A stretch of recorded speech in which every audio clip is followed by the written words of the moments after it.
हमारे लिए बहुत ही गर्व का अवसर है, भाग्यशाली है कि हमारे कनाडा से पधारे हैं इसमें सच्चिदानंद प्रभु।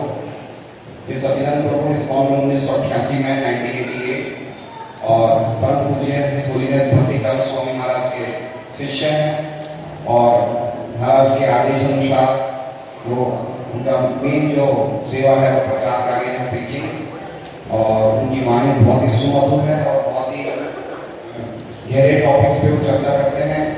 तो महाराज के आदेश अनुसार वो पर्टिकुलरली कनाडा, यूरोप, अमेरिका यहाँ पे प्रचार करते हैं और अभी इंडिया में भी 6 दिन पहले करोड़ों के 6 दिनों से लगातार प्रोग्राम चल रहे थे। 4 दिन तक सूरत में, आज कल परसों शनिवार को सूरत में और उसके बाद अहमदाबाद जाएंगे। आप अहमदाबाद जाएंगे तो आप लोग जरूर ध्यान से सुनिए प्रभु जी क्या बोलना चाहते हैं। और हम प्रभु जी को बताएंगे next tomorrow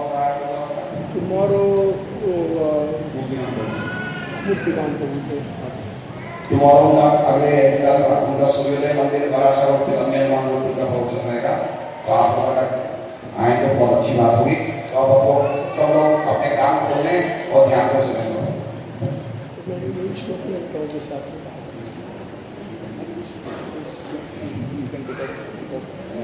this is somewhat Krishna's expressions of the ancestors. So you can take as couple of slokas. Yes. Because the importance of holy name is there. Yes. So I will elaborate on it.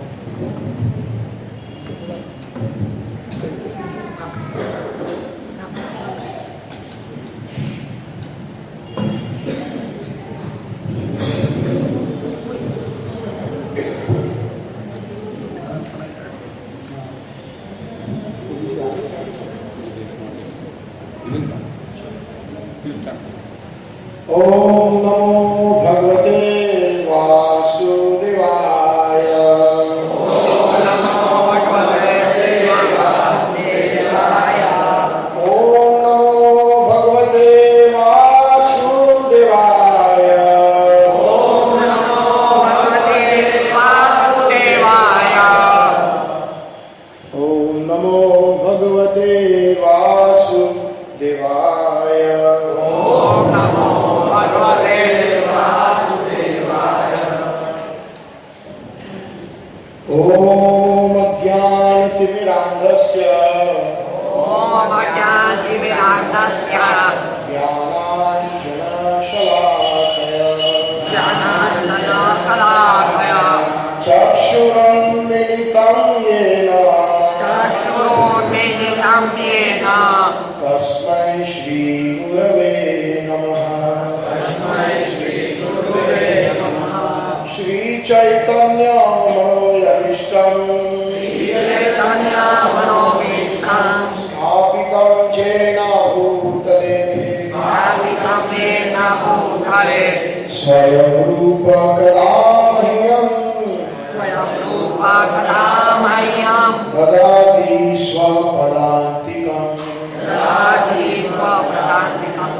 वन्देऽहं श्रीगुरो श्रीयुतापदकमलम्।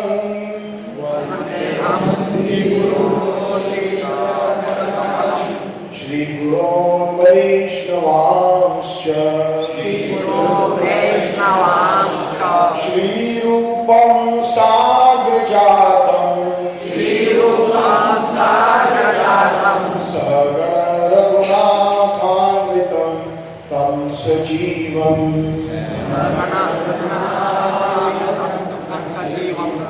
साद्वैतं सावधूतं परिजनसहितं श्रीकृष्ण चैतन्य देवं श्रीराधा कृष्ण पादान् सगण ललिता श्री विशाखान्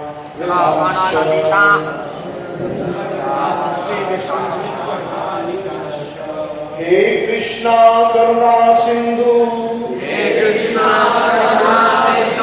दीनबंधो जगत्पते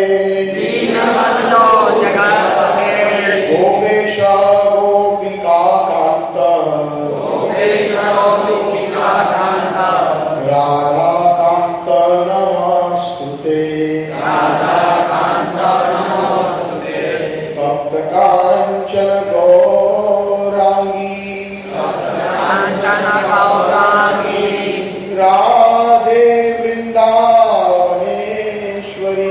राधे वृंदावनेश्वरी वृषभानुसुते देवी वृषभानुसुते देवी प्रणमामि हरिप्रिये प्रणमामि हरिप्रिये प्रणमामि हरिप्रिये प्रणमामि हरिप्रिये प्रणमामि हरिप्रिये प्रणमामि हरिप्रिये नमो राधिकाय त्वदीय प्रियाय नमो अनंत लीलाय देवाय तुभ्यं। जय श्री कृष्ण चैतन्य प्रभु नित्यानंद श्री अद्वैत गदाधर श्रीवास आदि गौर भक्त वृंद। हरे कृष्णा हरे कृष्णा कृष्णा कृष्णा हरे हरे हरे राम राम राम हरे हरे। तो सबसे पहले मैं आप सब भक्तगणों का मेरे कोटि कोटि प्रणाम। श्री प्रभुपाद हमारे वरिष्ठ गौड़ी गुरुवर को मेरे कोटि कोटि प्रणाम। जो भी मुख से मेरी जो वाणी निकले आप वैष्णव को प्रसन्नता दिलाए और हमारे आचार्य को प्रसन्नता दे, ऐसी मैं याचना करता हूँ। यद्यपि अगर कोई त्रुटि आपको क्षमा कर दीजिएगा, ये मेरी मूर्खता होगी जो भी त्रुटि है। लेकिन अगर आपको कुछ इसमें से अच्छा लगता है तो सारा श्रेय हमारे प्रभुपाद जी को और हमारे गौड़ी गुरुवर को जाता है। तो हमारे यहाँ पर अरविंदाक्ष प्रभु ने मुझे निमंत्रित किया, आप सबका मैं बहुत आभारी हूँ। मैं जो कुछ भी बोलूँगा पहले मैं अपने आप को मैं कहूँगा, प्रचार तो मैं क्या कर पाऊँगा, आप सब वैष्णव हैं और इसके माध्यम से मैं अपनी शुद्धता चाहता हूँ। और इस दरम्यान में अगर आपको कुछ अच्छा लगता है तो मैं आप सबका मैं आशीर्वाद मांगूंगा। हरे कृष्णा। तो मेरे पास मतलब दो सब्जेक्ट मैटर या दो विषय के बारे में सोच रहा हूँ। एक तो आपका यहाँ पर भगवद गीता में क्रम अनुसार जो 10वें अध्याय में 25वां श्लोक है, एक ये कर सकते हैं जो आपकी क्रम संख्या अनुसार, या फिर पहले प्रभु जी ने ये भजन गाया श्री कृष्ण चैतन्य प्रभु दया करो मुझे, उसके ऊपर विस्तार कर सकते हैं। आप क्या चाहते हैं बताइए, उस हिसाब से हम क्लास करें। श्री कृष्ण चैतन्य प्रभु दया करो, उसके ऊपर विस्तार करें, ठीक है। जो कितने लोग इस भजन से व्याकुफ हैं, कितने लोग ये भजन को जानते हैं, हाथ ऊंचा करें कीजिएगा। कितने लोगों ने सुना है? बहुत अच्छा। तो ये भजन किसने लिखा है, किसका रचित है? माताओं में से कोई बता सकता है?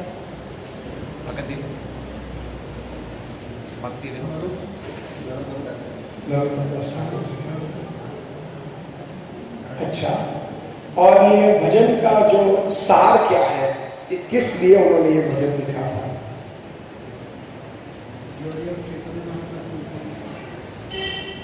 ठीक है, आपकी बात में सत्य तो है, लेकिन कोई विशेष कारण से उन्होंने ये भजन लिखा था। ये भजन उन्होंने लिखा था उनके रामचंद्र कविराज के विरह। ये विरह का गीत है। ये स्व जो उनके अपने वैष्णव जन के विरह में उन्होंने ये भजन की रचना करी थी। नरोत्तम दास ठाकुर हमारे बहुत ही वरिष्ठ वैष्णव आचार्य हैं। वो किनके शिष्य है? लोकनाथ गोस्वामी। और लोकनाथ गोस्वामी के एक लौटे शिष्य। लोकनाथ गोस्वामी ने कभी कोई शिष्य बनाए नहीं थे, और जब उन्होंने नरोत्तम दास ठाकुर जब उनके पास गए दीक्षा मांगने के लिए, तो उन्होंने स्पष्ट मना कर दिया कि मैं आपके गुरु बनने लायक नहीं हूँ, आप स्वयं इतने बड़े आचार्य हो, मैं आपको क्या दीक्षा दूंगा। ये उनका विनम्र भाव था और बात भी सही थी। जैसे और एक ऐसा किस्सा याद आ रहा है किसी को, हमारे गौड़ीय गुरुओं में भक्ति सिद्धांत प्रभुपाद और गौर किशोर दास बाबा जी महाराज, उन्होंने भी जब गौर किशोर दास बाबा जी महाराज से याचना की कि मुझे दीक्षा दीजिए, क्योंकि मेरे पिताजी श्री भक्ति विनोद ठाकुर जी ने आपको चुना है मेरे गुरु के लिए, तो आप कृपा करें मुझे आपका कृपा पात्र बनाइए और मुझे दीक्षा दीजिए। तो गौर किशोर दास बाबा जी महाराज चाहते थे कि भक्ति सिद्धांत सरस्वती ठाकुर कितने उच्च कोटि के भक्त हैं, उनको वो क्या दीक्षा देंगे। जब भी वो जाते थे उनके पास तो कहते थे कि मैं कल आना, मैं गौरांग महाप्रभु से पूछ लूँगा, और यद्यपि अगर वो मुझे हाँ कहें तो मैं दीक्षा दूँ। तो ऐसे करके उन्होंने कई बार उनको टाल दिया। अंत में भक्ति सिद्धांत सरस्वती ठाकुर ने कहा कि यद्यपि मुझे दीक्षा नहीं दी तो मैं गंगा में कूद पड़ूंगा, मैं आपको हत्या कर दूंगा। तब जाकर के गौर किशोर दास बाबा जी महाराज ने उनकी दृढ़ता को और उनकी गुरु की तरफ भक्ति को देखते हुए उन्होंने दीक्षा दी। ऐसा ही प्रसंग नरोत्तम दास ठाकुर के जीवन चरित्र में है। लोकनाथ गोस्वामी ने मना कर दिया और स्वयं महाप्रभु उनके सपने में आए और उन्होंने कहा कि मेरा आदेश है, आप उनको दीक्षा दीजिए। तब जाकर के उन्होंने दीक्षा दी। चैतन्य महाप्रभु के तिरुभाव के बाद ये तुरंत ही उसी काल में उनका आविर्भाव हुआ था जो आज के बांग्लादेश में वो स्थल पड़ता है नरोत्तम दास ठाकुर जी का। और वो एक राजा के पुत्र थे, कोई साधारण नहीं थे, लेकिन जो इतने विरक्त थे, कहते हैं कि उनको कभी कभी घर में बांध के रखते थे क्योंकि वो भाग जाते थे। उनकी शादी करने का भी बहुत प्रयत्न किया, लेकिन उन्होंने शादी भी नहीं करी। सोचा माँ बाप ने कि अगर शादी कर लेगा तो बच्चा सेटल हो जाएगा और अपने दिमाग से ये वैराग्य की भावना निकाल देगा, लेकिन उन्होंने ऐसा नहीं किया। बल्कि नरोत्तम दास ठाकुर इतने उच्च कोटि के भक्त हैं कि जब महाप्रभु उस समय जब उनके जन्म से पहले, नरोत्तम दास ठाकुर के जन्म से पहले पद्मावती नदी में जब महाप्रभु स्नान कर रहे थे, तब पद्मावती के उस किनारे वो नाव को देखते थे बार बार और नरोत्तम नरोत्तम मेरे नरोत्तम नाम की पुकार करते थे। तो महाप्रभु को मालूम था कि ये मेरा भक्त नरोत्तम आने वाला है।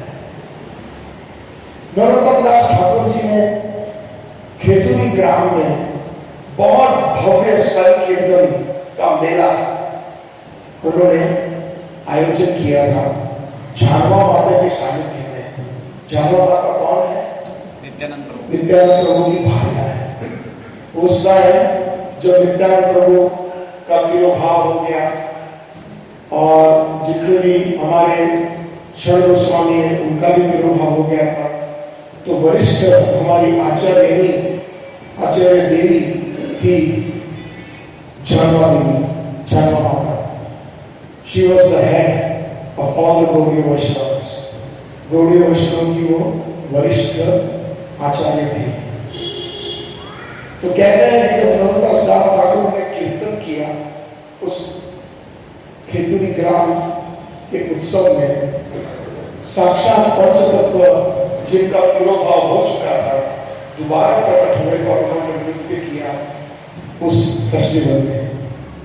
चैतन्य महाप्रभु, नित्यानंद प्रभु, अद्वैत आचार्य, गदाधर और श्रीवास आचार्य, जो कब का उनका तिरोभाव हो गया था, लेकिन उनके कीर्तन इतना प्रभावशाली था कि साक्षात ये 5 के 5 दोबारा आए और उन्होंने नृत्य किया और जो लोग वहां पर मौजूद थे उनको सबको दर्शन हुए।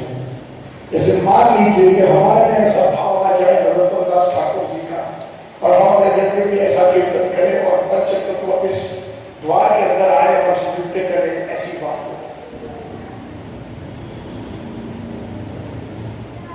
नरोत्तम दास ठाकुर हमारे गौड़ीय आचार्य, पहले तो हमें जानना चाहिए कि हमारे गौड़ीय जो वैष्णव है वो संक्षेप में उनका ध्येय क्या है। मैं कुछ प्रश्न पूछूंगा तो आप में से अगर कोई जवाब देना चाहते हैं तो बिल्कुल दे सकते हैं। कई प्रकार के वैष्णव हैं। पहले तो हमारे भगवान के साथ कितने सौगंध हैं, कितने रस है? 5। शांत रस, दास्य रस, साख्य रस, वात्सल्य रस और माधुर्य रस। ये 5 रस है। ये 5 के 5 रस जो है चिन्मय धाम में है, इसीलिए ये 5 के 5 रस यहाँ पर भी है। हमारे प्रैक्टिकल एक्सपीरियंस में अगर हम देखें तो हम किसी के मित्र हैं, है या नहीं? तो सख्य रस हुआ, हम किसी के दास हैं, ऑफिस में काम करते हैं, अगर बिजनेस भी है तो हम ग्राहक के दास हैं। कस्टमर इज ऑलवेज राइट, ये एक स्लोगन है ना, कस्टमर इज आवर बॉस, है ना। घर में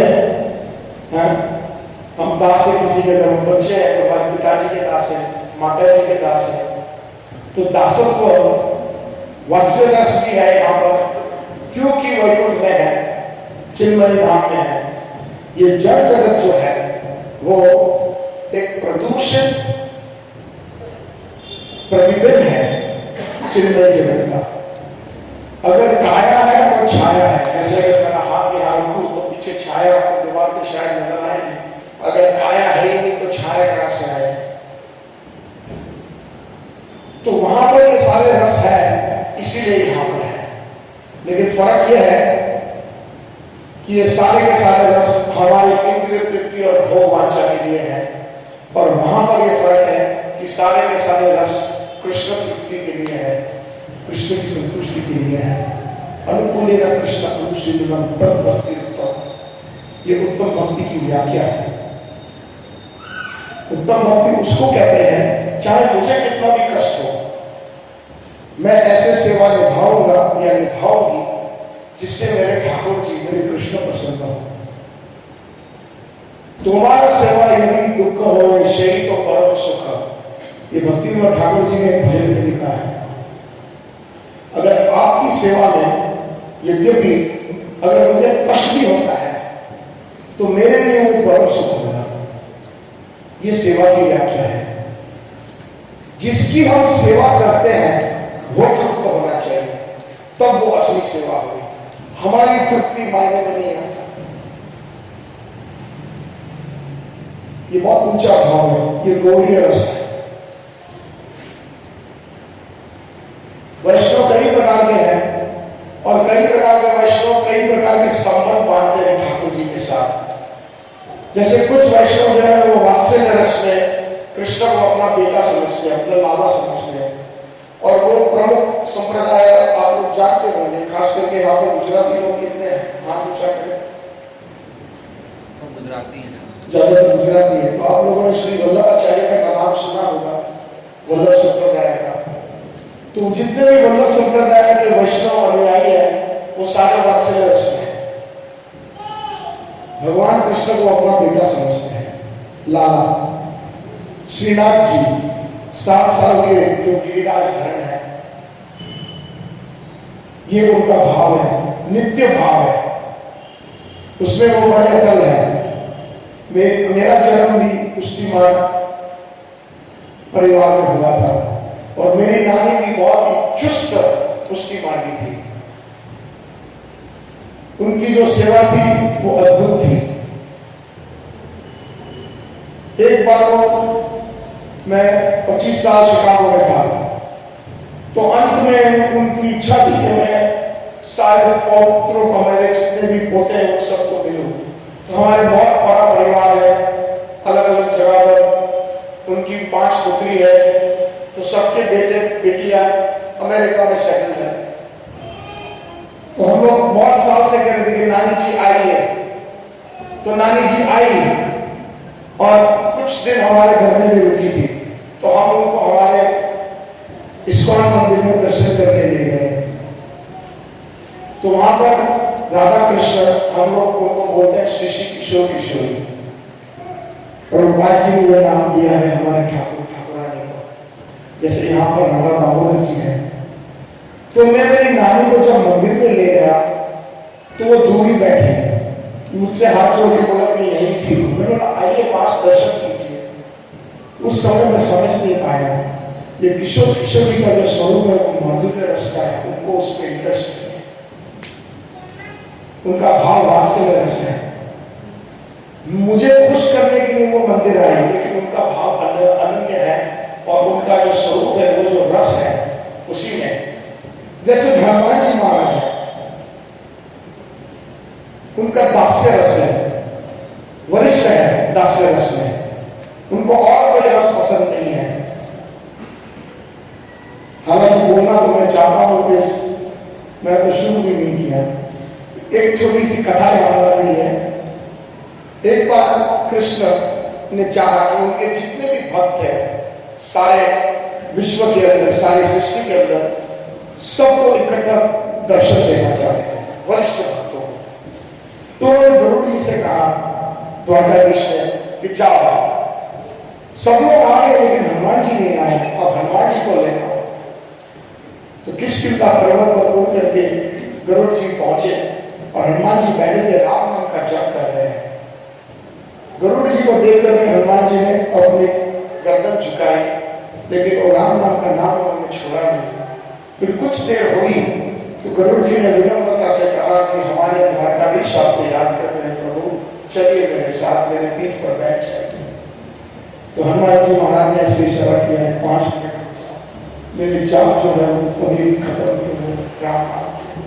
गरुड़ जी कई घंटों तक खड़े रहे, उनका जाप खत्म नहीं था। खाली हाथ वापस लौटे द्वारका, सारे भक्तगण वरिष्ठ खड़े हैं वहां पर और बड़ी आतुरता से द्वारकाधीश इंतजार कर रहे हैं हनुमान जी को देखने के लिए, उनको दर्शन देने के लिए। हनुमान जी भी आए, गरुड़ जी खाली हाथ लौटे। तो उन्होंने पूछा क्या हुआ, और बड़ी देर कर दी। तो गरुड़ जी ने कहा, ऐसा है प्रभु कि ये राम नाम के जप में इतने लीन है कि उन्होंने मुझे 5 मिनट का इशारा किया, लेकिन उनको 5 घंटे हुए फिर भी उनका जाप खत्म नहीं हो रहा है। तो उन्होंने कहा आप दोबारा जाइए। दोबारा गए, वही हाल हुआ, खड़े रहे। हनुमान जी महाराज फिर समाधि में चले गए, 5 मिनट का इशारा बता करके 2-3 बार ऊपर नीचे किया। फिर द्वारकाधीश ने जब खाली तीसरी चौथी बार लौटे तो द्वारकाधीश ने उनको गरुड़ जी से कहा कि जब आप इस बार जाओ तो आप उनको कहिएगा कि आपके राम जी आपको याद कर रहे हैं। तो जैसे उन्होंने कहा कि आपके राम जी आपको याद कर रहे हैं, तो उन्होंने हनुमान जी ने जय श्री राम छलांग मारी, अपनी पूंछ से ऐसी गोल घूमे और गरुड़ जी कहते हैं कि 800 योजन दूर फेंक गए, उनको दूर फेंक दिया और अपने सिद्धि से उड़ करके चले उस दिशा में। तो कहने का मतलब है कि एक हर एक भक्त का एक रस होता है, तो रस बड़ा विशेष होता है। इसलिए हनुमान चालीसा में एक पंक्ति आती है, सदा रहो रघुपति के दासा। वो नहीं कहते हैं तुलसीदास जी के सदा रहो रघुपति के सखा, सदा रहो रघुपति के दासा। तो हमने दास्य रस की बात करी, वल्लभ कुल के जो वैष्णव है सख्य रस की बात करी। तो अब ये गौड़ीय रस क्या है, ये बहुत समझना जरूरी है। हम इस्कॉन के अनुयायी हैं, इस्कॉन हम गौड़ीय वैष्णव है। हमारी कौन सी संप्रदाय है? ब्रह्म भगवा गौड़ीय संप्रदाय।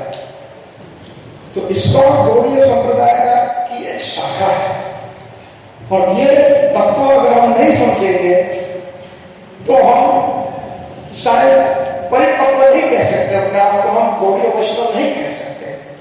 ये जो तिलक हम धारण करते हैं ये गौड़ीय वैष्णव का तिलक है। तो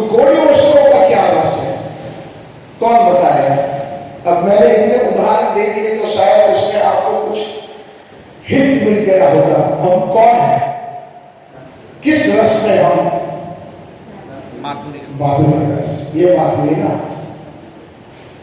माधुर्य रस में हम, जब हम हमारे जितने भी आचार्य हैं वो माधुर्य रस में प्रवेश कर चुके हैं, वो माधुर्य रस में जुगल जोड़ी की सेवा करते हैं राधा कृष्ण की।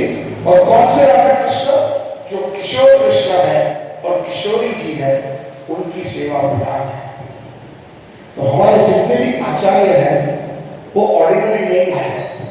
राधा कृष्ण की नित्य लीला में गोलोक में वो लोग गोपियां, छोटी गोपियां हैं जिसको हम मंजरी कहते हैं। जैसे तुलसी है, तुलसी के दल को देखते हो तो उसको गोपी के समान समझिए, और तुलसी का जो पौधा है उसमें छोटी छोटी मंजरियां भी है ना, तो मंजरियां छोटी गोपियां होती हैं। तो वो जो है गोलोक में राधा कृष्ण की नित्य लीला में किशोर किशोर, हाँ, और किशोरी जो राधा रानी है उनकी सेवा में प्रधान सेवा है। तो जब ये भजन जो लिखे हैं, थोड़ी सी बुनियाद मैंने तैयार की। अब हालांकि मुझे चेतावनी दी गई कि 30-35 मिनट का क्लास रहेगा, तो पता नहीं है मैं कहाँ तक मैं पहुँच पाऊँ, लेकिन अगर मुझे जब बंद करना है तो आप मुझे इशारा कर दीजिएगा, तो वहीं में मैं मेरी वाणी को विराम दे दूंगा। और यद्यपि अगर आपको अच्छा लगता है तो मैं प्रयास करूंगा आगे बताने का, क्योंकि मैं किसी आपके जो टाइम की जो पाबंदी है उसमें उल्लंघन नहीं करना चाहता, मैं उसको भी रिस्पेक्ट करना चाहता हूँ। जितना बोले वही सही, लेकिन कभी कभी मैं विवश हो जाता हूँ। जो तत्व है, गुह्य तत्व है, वो बताना जरूरी है, वो आवश्यक है। क्योंकि हम रोज भगवत गीता सुनते हैं, भागवत सुनते हैं। हाँ प्रभु, है जी 9:30 तो हो गया, ठीक है जी।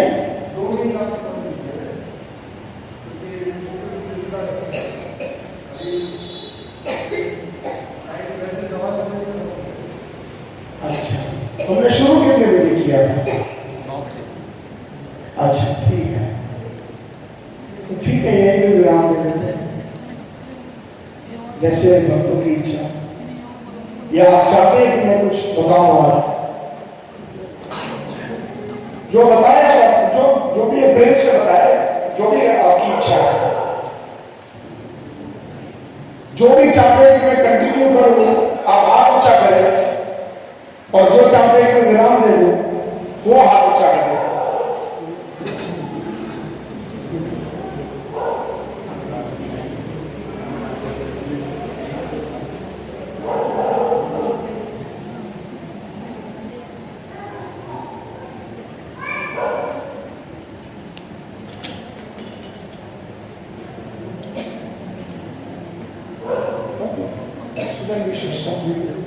ठीक है, मुझे बताया गया कि बड़े स्ट्रिक्ट है यहाँ पर टाइम पे, तो हमें उसको रिस्पेक्ट करना चाहिए।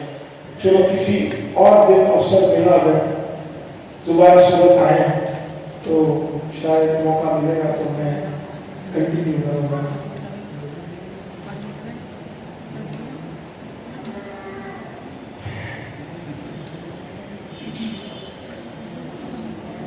राधेश प्रभु आप ही है पीछे?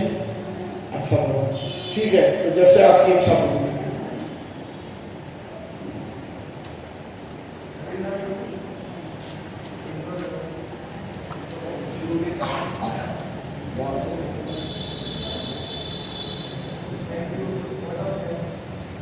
हाँ जी प्रभु, सॉरी।